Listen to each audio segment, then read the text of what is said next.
Hey guys, sorry it's been taking so long to get these back up, but with the sunny weather and the long days, so has the work increased as well.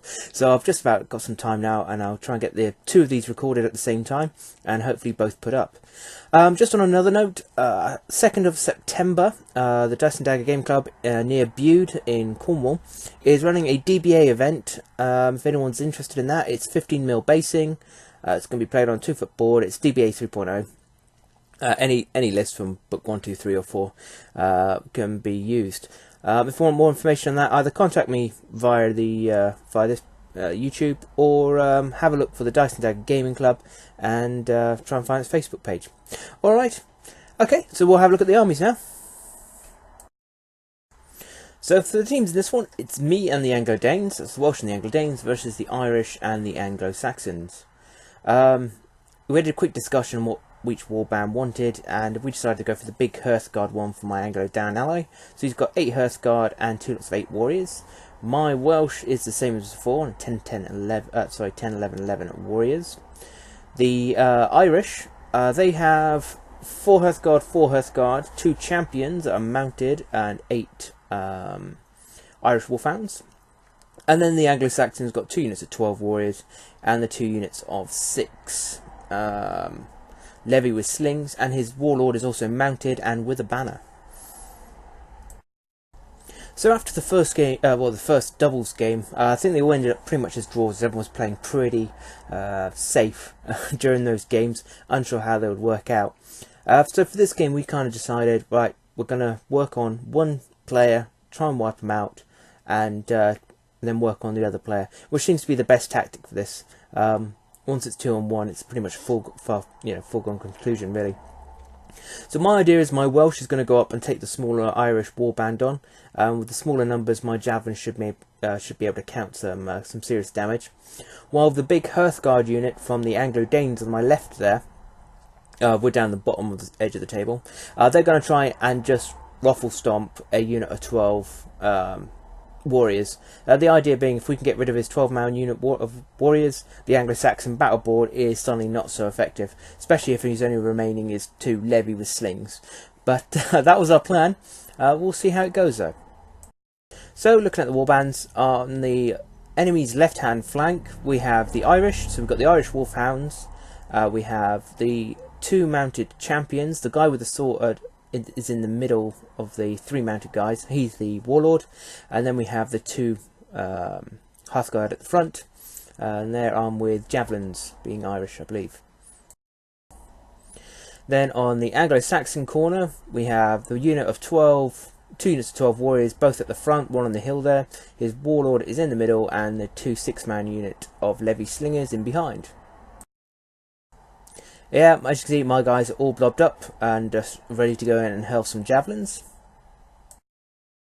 And my ally here, as you can see, he's got 8 warriors on the left, is 8 Hearthguard in the centre, 8 warriors on the right, and at the front of the 8 warriors on the right is his Anglo-Dane warlord.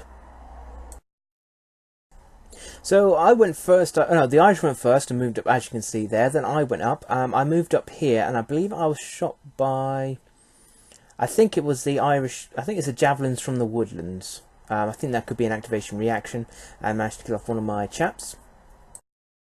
And the rest of my horde all just moved up. We threw some javelins, and as you can see, I just managed to get 1 hit on the champion there. So the guy with the sword was the champion. The guy drawing the sword must be the warlord. You can see I think he runs off later. But yeah, he's out there. So I managed to throw some javelins, but only managed to cause 1 wound to him. And that's our side looking like this. And then the Saxons moved up, and then the Anglo-Danes did what we wanted them to do, and they just ran forward with the big unit of 8 Hearthguard and smashed as much as they could out of the 12-man unit. A few survived, and then we followed it up again and finished them off. I mean, it lost us an 8-man Hearthguard unit, but it got rid of one of the Saxon main fighting units, and I reckon we could handle the other 12-man unit, because I don't think the Levy slingers are going to give us too much trouble. So this is how it looks after everybody's gone. So I've got to be careful on how this thing works, because with the Irish reactions it's hard to judge whose turn we're on, but I'm pretty sure the Irish have a go and start flinging as much as they can at my warriors in the centre here, and I take a couple of casualties. He also charges, there we go, another one of his characters in and drives my men back, believe it or not. He's pretty well damaged, but he actually drives back my unit of warriors. So yeah, he must have done some casualties on them. And then another champion charges in and tries to take out the warriors that have already been damaged. And again, they're beaten back, and I use some of my reaction bits and bobs to... I think they moved around using... Yeah, because I don't think they get wiped out. No, they didn't get wiped out, but yeah, so they've moved around, and as you can see, they're like this now. So in my turn, I start moving up as much as I can and throw as many javelins as everything as I can. I believe I take out one. I charge in one of his champions. I manage to take him out. The other champion is surviving at the moment. Also throw some javelins at his Hearthguard. The little 4-man units didn't do any damage there, but killing off that other champion did manage to put a fatigue on the Warlord Hearthguard at the top, and the other champion you've got down the bottom here. The Irish then get some support with the Anglo-Saxons making a counter-attack and charging my warriors. And those guys were nearly wiped out. These guys, the Welsh do suffer when they are attacked. So yeah, I lose all but 2, and then they fall back. Over here, I finish off the other 4-man unit of Hearthguard, combination of shooting, and then I charged. Actually, I believe this was a reaction. It was after an enemy movement, so I charged these guys. They already had a fatigue on them, and there was only 4 of them. And I think I probably used some sort of bonus with my javelins and that to yeah, finish them off. So as you can see, things are looking pretty messy here. I've managed to damage the Irish pretty badly. My ally there is slowly moving around the swamp. Hopefully he's going to get to me in time. Now the Irish's dogs then charge my infantry that are out in the open with a fatigue on them. This is a nice shot of the Irish here. And we both pretty much go to town on each other. I've got 1 guy remaining, and he has the 2. By the way, you haven't killed off the other champion. The other champion has fled around the woodland to my right there. So he's just out of danger. And as you can see, I've tried to throw more javelins against his other Hearthguard unit and have failed to do anything there. So it's looking pretty, I'm pretty beaten, and the Irish is pretty beaten. But hopefully my ally is going to somehow turn up and do some damage. So here's just an overall shot. As you can see there, my ally there is trying to make his way around. He's taken a couple casualties from the shooting of the Saxon levy. And oh, as you can see, I have actually managed to kill off 1 more of that Hearthguard unit. So I didn't actually record the damage there. So I have done another wound to him. So he's only got 1 Hearthguard left. So this leaves my opponent with 1, I believe it's just a champion. It's not even his Warlord. The Warlord was taken out. And 2 hounds and 1 Hearthguard. So I'm doing pretty well wiping out the Irish. I'm just going to need a hand now before the Saxons turn up and charge me with their big unit. This doesn't seem to have much happening here, but what actually happens is he tries to run away with his Warlord, Irish Warlord. He tries to sneak past me, but I've got my reaction, so I use my movement, go up and throw javelins at the 1 chap and take him out.